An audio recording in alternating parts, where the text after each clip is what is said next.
to the university's face mask mandate have some students upset. Our Marz Anderson breaks down the details and student reactions. And with the fall weather coming in, stay tuned on where to go get your fresh produce for all the upcoming fall festivities. Hundreds of Afghan refugees being brought to Ohio. Which local community will aid them? Coming up. And after Elon Musk's return to Earth, he reached for the stars once again by raising $200 million. What hospital received this fundraising? Coming up.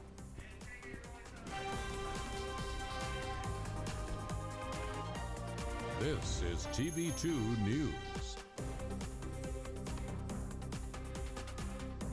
Portage County, and welcome back to your Monday edition of TV2 News. I'm Maddy Haberberger. And I'm Gabby Jonas. We start today with a look into Kent State's updated face covering requirements. That's right. The university announced in an email on Friday that they'll be expanding the mandate to include all indoor settings, now adding recreation centers. Our Marz Anderson breaks down the updated requirements and how students are reacting. Hi, Marz. Thanks, Maddy. Provost Manfred Van Dolman announced via email Friday that face coverings will be required inside of all Kent State recreational centers and indoor academic courses that require a physical activity component. This includes the Warren Student Rec and Wellness Center, the Tri-Rec in the Tri-Towers Rotunda, the Kent State Ice Arena, and all regional campus rec centers. The email also stated that rec hours could be restricted or facilities closed if the enforcement of face coverings becomes unmanageable. It's also encouraged, regardless of vaccination status, to wear face coverings outdoors in all large group settings, including athletic events. I do think that it's the right decision, but it does suck. It does, I'm not happy about it, but I know that it's kind of needed. Yeah, it gets difficult, but I mean, it would be nice if we could take them off at our stations. Kent State students who register their COVID-19 vaccination statuses have the chance to win free tuition and more. Simply submit a photo of your COVID-19 vaccination record card on the University Health Services website. Eligible students win prizes in bi-weekly drawings, including free tuition or room and board for a semester, a kayaking trip for you or your friends, Beats headphones, and Apple Watches. Students have a chance to win through October 31st. For more updates on COVID-19, stick with TV2 News Monday through Friday on KentWire.com. I'm Marz Anderson. The Pfizer vaccine has released new information suggesting robust antibody responses on children ages 5 to 11. These results begin the first of the age group show significant signs that the Pfizer vaccine perform very low chances of death. The FDA committee will continue to be weighing the risk before further data is released. We have the press release from Pfizer. But I would expect, as they suggested, that the immune response in children is very robust, and apparently that's what it shows. I'm sure that the FDA Advisory Committee will be weighing the risk-benefits. We know there are lots of cases in children, but the risk of dying is still very, very low, so that risk-benefit is going to be very important.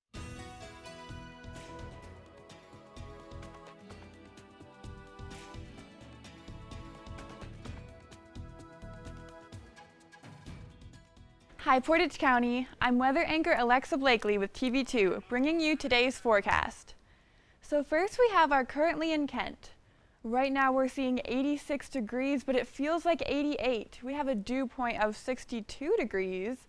Our wind is south-southwest at 8 miles per hour.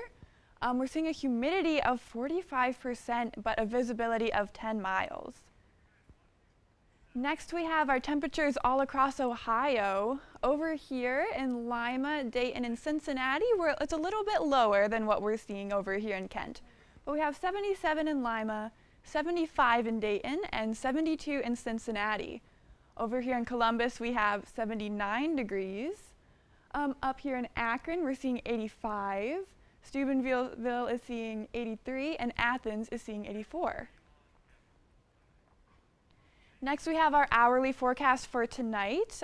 Coming up at 7 o'clock, we'll be seeing 78 degrees. It's still going to be cloudy, but we will have a 4% chance of rain.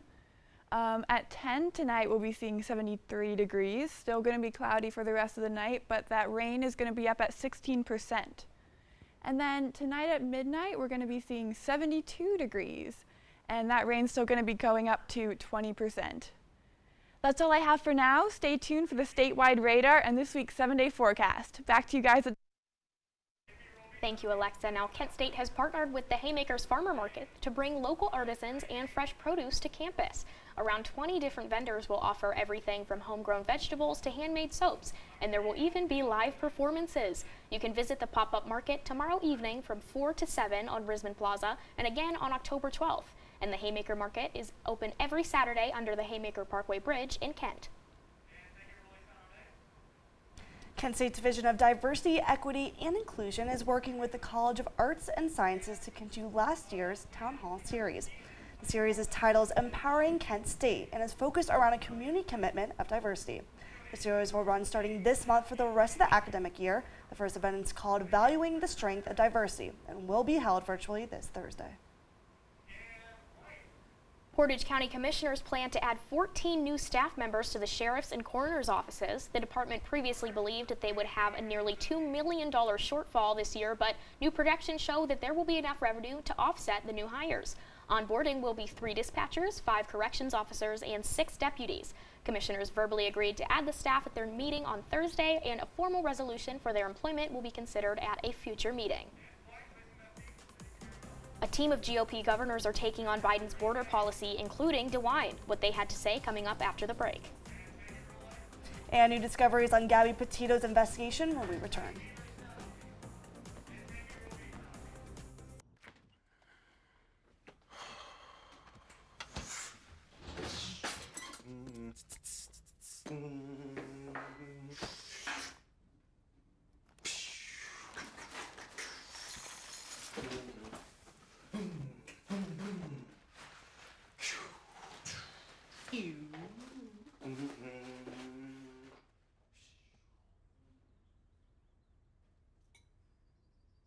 Not completing high school is more of a social thing than it was an academic thing. Even though all these years have passed, I still had that longing to have my diploma. I have a mentor, and she convinced me to continue my education. No one receives a diploma alone. If you're even considering getting your high school diploma, go get it. You can do it. Find free adult education classes near you at finishyourdiploma.org.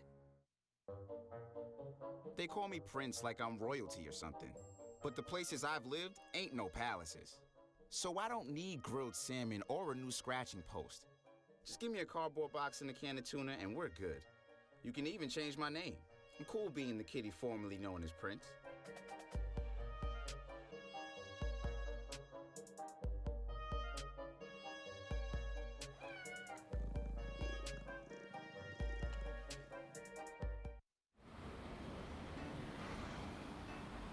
Hey, let's check out this park.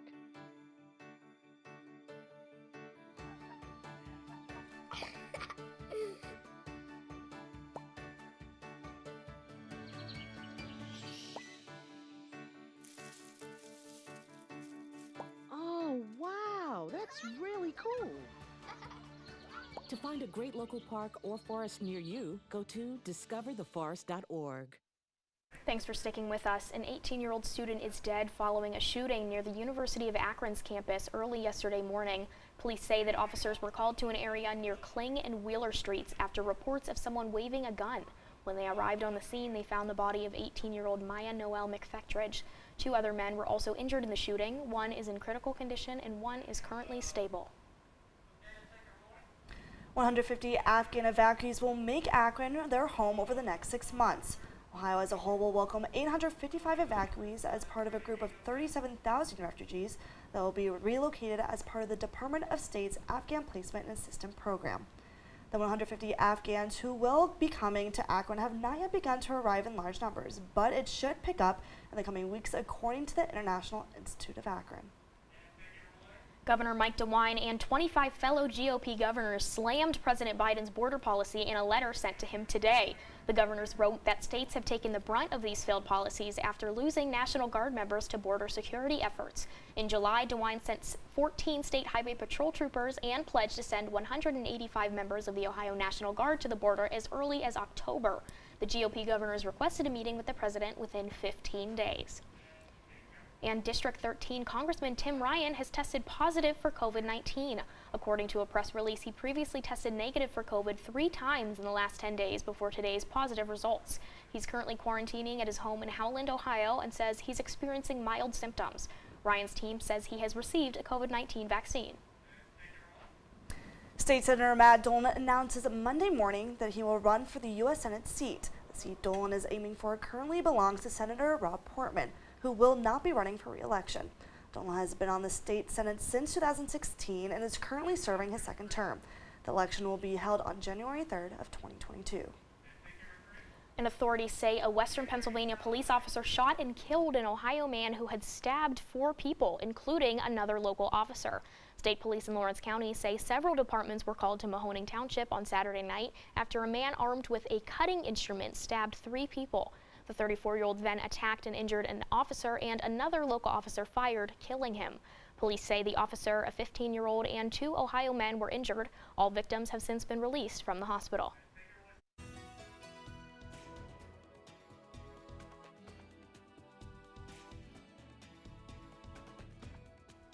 Welcome back, Portage County. I know you've been waiting for the rest of today's forecast, so let's get started. First, we have our Northeast Ohio temperatures. Over here in Sandusky, we're seeing 74, and Mansfield, Ohio is all the way down at 71 today. Cleveland is seeing 85, while Worcester is at 81. In Kent, we have 85, of course, 84 at Canton, and then Ashtabula and Youngstown are both seeing 86 today. So we have our hourly forecast for tomorrow morning. At 6 a.m. we're going to have 68 degrees, so we're getting really cold, and we're going to be seeing rain at 47% chance. Then at 10 o'clock we're going to be seeing 68 as well, and a little bit lower chance of rain, but we're still at 31%. And noon tomorrow we will be up at 71 degrees with a 24% chance of rain, and we're going to be seeing cloudy skies.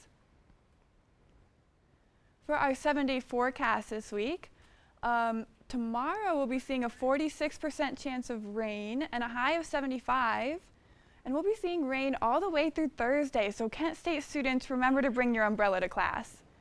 Friday we'll be seeing sunny with only a 12% chance of rain, but we'll have rain again on Saturday at a 43% chance, and then partly cloudy for the rest of the week. And finally, on our local radar, we have a big storm over here in Ohio, which shouldn't hit us in Kent. But down here in the corner, we have a little piece that could be hitting us at about 10 o'clock tonight. That's everything in today's weather forecast. Tune in next Monday at 6 o'clock for more. I'm Alexa Blakely with TV2. Thanks for that report, Alexa. Now, a heartbreaking development in the case of 22-year-old Gabby Petito, who has been missing for several weeks. Authorities have discovered human remains in northern Wyoming that they believe are Petito's. Victoria Hill reports. After hours searching the grounds and a large law enforcement presence, Sunday brought a grim discovery. Human remains were discovered, consistent with the description of Gabby Petito. Charles Jones with the FBI says the full forensic identification has not been completed, but they feel confident enough to inform Gabby's family and console them publicly. As every parent can imagine, this is an incredibly difficult time for the family and friends. Our thoughts and prayers are with them. We ask that you all respect the privacy as they mourn the loss of their daughter. The autopsy is scheduled for Tuesday. That will confirm the identity 100% and will provide more information about what exactly killed her. Multiple law enforcement agencies have been searching the grounds of the Spread Creek dispersed camping area where Gabby was last seen. The site is still closed and will be off limits to the public. This is an active and ongoing investigation, so we ask everyone maintain distance from law enforcement personnel and equipment. Jones says the public's help in this case has been remarkable. They've received many tips, like this video a family sent in after they realized they had passed the couple's van while in the area. We continue to seek information from anyone who utilized the Spread Creek dispersed camping area between the dates of August 27th and August 30th. Saturday's right-wing protest at the Capitol had a much smaller showing than officials initially anticipated. Protesters returned to the scene of the January 6th insurrection to show support for the hundreds who were arrested. But at Saturday's J6 event, only 4 arrests were made. Capitol Police prepared by vacating congressional buildings and securing the area with metal fences and hundreds of officers. And the Supreme Court will hear arguments for the highly controversial Mississippi abortion ban. The case will consider the legality of the state's ban on almost all abortions after 15 weeks of pregnancy, which makes it the first restriction to reach the court from a wave of state laws intending to challenge Roe v. Wade. This comes after the court declined to block Texas's law, which bans abortions at around 6 weeks of pregnancy. The court will hear arguments in the Mississippi case on December 1st. Memphis police officials say they reported 4 separate shootings in the span of 5 hours this past Sunday. Reports of a burglary were taken in Parkway Village, resulting in 1 death and 2 deaths on I-24 East Airway Boulevard. A 36-year-old man was also killed that evening after suffering from many injuries. Neighbors say they plan to be more mindful of their surroundings due to the increase of crime in the area. This is what people in Parkway Village woke up to Sunday morning. Police say around 7 o'clock they received a report of 2 male burglars breaking into a house on Elmo Avenue when one of them was shot dead. Police say the other fled the scene. Think twice about your actions. Think twice about your actions. Consequences behind. Mo Spencer has lived in this neighborhood for about a decade. Man, there's always crime going on everywhere, but something like this happening, man, it's crazy. It's getting worse. In a span of just 5 hours Sunday morning, Memphis police responded to 4 separate shootings. Police say at least 6 people were shot. 4 of them died. Investigators say someone shot 2 men on I-240 east of Airways Boulevard around 2 o'clock Sunday morning. They say it appears the unidentified shooter was driving behind the victims on the interstate. Police say one of the victims, a 36-year-old man, died from his injuries. 2 hours later, police rushed over to Macon Road in Berclair, where they found a man and woman with gunshot wounds. Police say both died at the hospital. They say the suspect is known to the victims and is in custody. Police also responded to a shooting in South Memphis Sunday morning, just after 6 o'clock. Investigators say a woman was critically injured in a shooting sparked by an argument with a known suspect on Mississippi Boulevard. As for the shooting in Parkway Village, police say it remains under investigation. Neighbors like Mo Spencer plan to keep a watchful eye. Just gotta stay safe. Just stay safe out here, stay out the way. In Memphis, Brandon Richard, Action News 5. A man in a teddy bear costume is trekking across the country. Sounds unbearable, but he's doing it for a great cause. More when TV2 returns. The Cleveland Browns had an amazing home opener and more. I've got your Monday Night Sports Report coming up.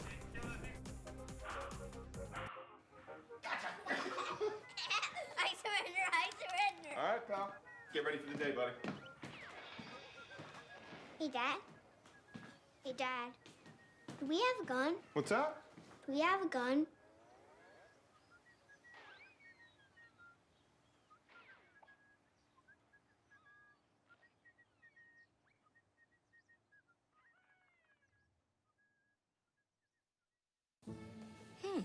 Maybe you can make retirement happen. After all, you made her college years happen. Opening that education savings account when she was little. Spearheading a campus tour. And another, and another, and another, and another. Bam! Deciphering financial aid. She was like, what? But now she's like, you aced planning for college. Now get the tips you need to get on track at aceyourretirement.org.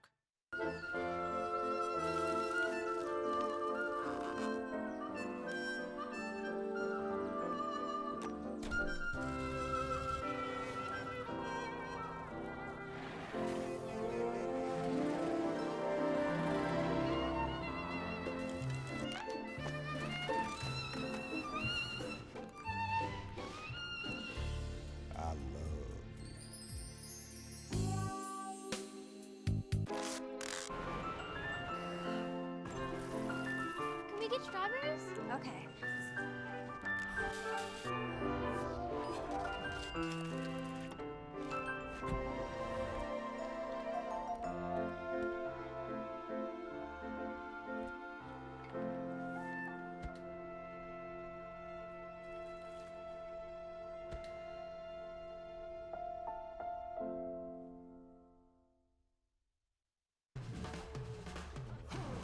When you adopt a shelter pet, you discover their unique mix of all kinds of traits. Where'd Wiley go? Where's Wiley? Ah, there she is. Paw, do you remember being an ancient wolf? Do you ever feel the call of the wild? You're a renegade cop, and I'm a con woman with nothing to prove. But together, we could really solve this murder. They're a little bit of a lot of things, but all of them are pure love. And now, your TV2 Sports Report. Hi everyone, my name is Olivia Sharp and this is your TV2 News Sports Report. With the Browns returning home and the Flashes taking it on the road, this was an exciting weekend of football, so let's get into it. The Golden Flashes traveled to Iowa City, Iowa this week to take on the 2-0 Hawkeyes. Let's get into a recap. Dustin Crum suffered an early setback after a bad snap led to a safety which put Iowa up 2-0. From there, Tyler Goodson flew down the field for a 46-yard touchdown, making the score 9-0. Keyshawn Abram got the Flashes on the board after an amazing 23-yard reception from Crum. Iowa then executed a 95-yard drive, which ended in an easy 4-yard touchdown to end the half. Kent continued to put up an amazing fight against the number 5 Iowa, even getting to the 1-yard line. But Brian Bradford fumbled the ball and Iowa recovered it in the end zone. From there on, it was all Iowa. Goodson scored a 35-yard touchdown in the third quarter and finished the game with a 2-yard touchdown for the Hawkeyes. Final score, 37 Iowa. But the Flashes will be back this weekend at the University of Maryland, Saturday at 3:30. Shifting over to the NFL, it was a great weekend for Baker Mayfield and the Cleveland Browns as they had their first home season game against the Texans. This game got off to a bit of a rocky start. Tyrod Taylor ran all over the Cleveland defense. He ran in an easy touchdown to give the Texans the lead during the second quarter, but don't count out Baker Mayfield. He gave Cleveland fans a scare in the first, going down after attempting a block, but he came back stronger than ever, running in a perfect 5-yard touchdown to close out the half. And now we've got rookie Demetric Felton breaking upfield after a quick screen from Mayfield, spinning away from defenders and flying into the end zone. This put the Browns up 24-14. Welcome to Cleveland, Demetric. We are happy to have you. Another rookie, David Mills, made his NFL debut with a touchdown pass to Brandon Cooks after taking over for Taylor in the second half. But leave it to Nick Chubb to put it away for Cleveland with a beautiful 26-yard rushing touchdown, making the final score 31-21 Browns. The Browns are home again this weekend, taking on the Bears this Sunday at 1. That's all I have for you now. For more Kent State and professional sports, be sure to turn into Sports Corner right here tonight at 8 o'clock. For TV2 Sports, I'm Olivia Sharp. With the help of one billionaire, stick with us to see how $200 million was raised for St. Jude.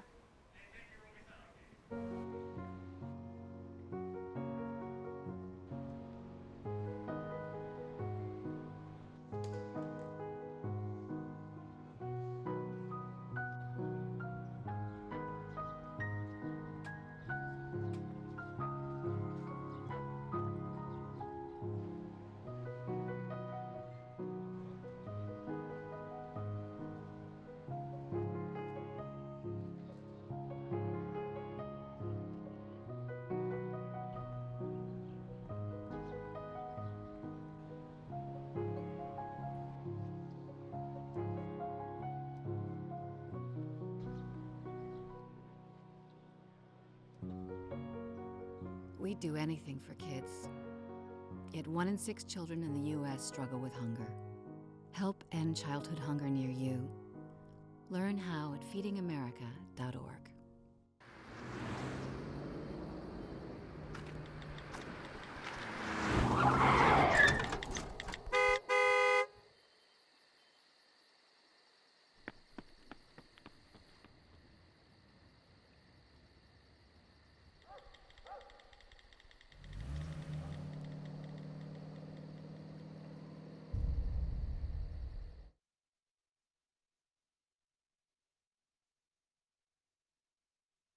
Patriotism. It inspires passionate debate, and it's worn like a badge of honor with good reason, because it means love and devotion for one's country. But what really makes up this country of ours? It's the people. To love America is to love all Americans. This year, patriotism shouldn't just be about pride of country. It should be about love, love beyond age, sexuality, disability, race, religion, and other labels. Because love has no labels. I'm heading out, man. You want to ride? No, I got my car, but I actually really need to go to the bathroom. Dude, are you okay? I am definitely buzzed. Yeah. I think I will take this, and I will take that ride home. Elon Musk reached his $200 million fundraising goal for St. Jude's Children's Research Hospital. Musk pledged $50 million in a response to a public call for donations following a successful landing of SpaceX Dragon capsule. Billionaire Jared Isaacman and cancer survivor Haley Arsenault went into space for 3 days. This crew will continue fundraising for the Children's Hospital by auctioning off some of the items they took into space, including signed collectibles.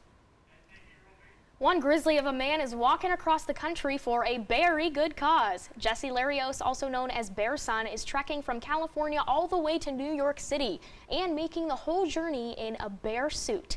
He recently hit the halfway mark in Tulsa, Oklahoma after a so far 70-day journey.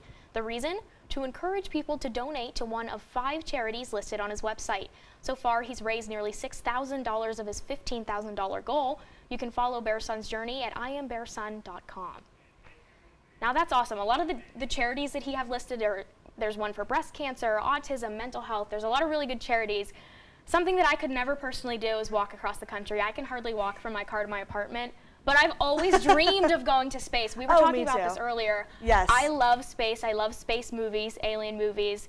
I'm sure that as soon as I got up there, I would be like very freaked out. But I would not be freaked out. I'd be like, this is amazing. I want to enjoy this. The stars, the planets, seeing Earth in that perspective. Yeah. Amazing. I've always loved like space movies. Oh yes. But I'm scared that like it wouldn't be like the movies. Like, well, did you see the documentary about the mission that just went? No, I haven't yet. Oh, it's great. I'll have to check it out. You get to see all the personalities come through. Maybe one day. Now that wraps up this Monday edition of TV2 News at 6. For updates on all these stories and more, be sure to follow us on social media at KentWired and visit us at kentwired.com. And tune in here tomorrow morning at 11:30 for your 10-minute flashes to get the news you need to know for the day. I'm Gabby Jonas. And I'm Maddy Haberberger. Have a wonderful night, Portage County. We'll see you next Monday. I almost swore. I was almost like, damn.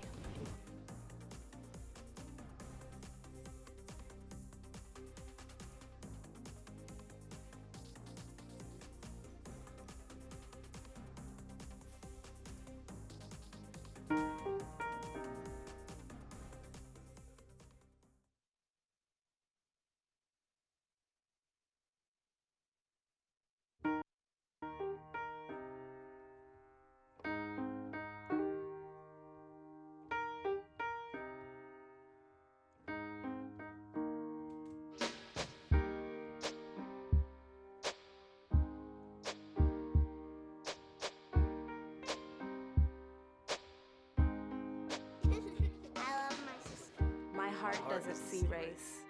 Love is love. It's a big responsibility. Oh, it's huge. I know, it's huge. And the salary. Oh my god, yes. I mean, Right? like, I was about to move in with my parents, and right before, so this saved me. I really believe in you, you know? Thank you. It's nice to hear that from someone. These are cool. Did you, what did you?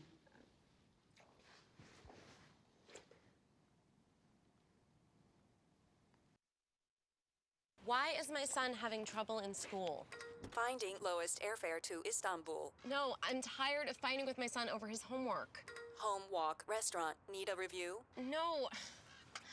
He's smart, but his mind wanders. 7 wonders of the world. Why don't you understand me? I do. I was trying to show how Connor feels every day. Redirecting to understood.org. Join parents and experts at understood.org, a free online resource about learning and attention issues to help your child thrive. Okay, so we drowned the fire, stirred it, drowned it again, and now just feel if it's cold. Yeah. Cool.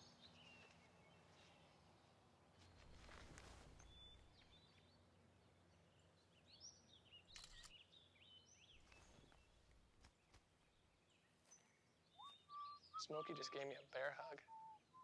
I know. Already posted it.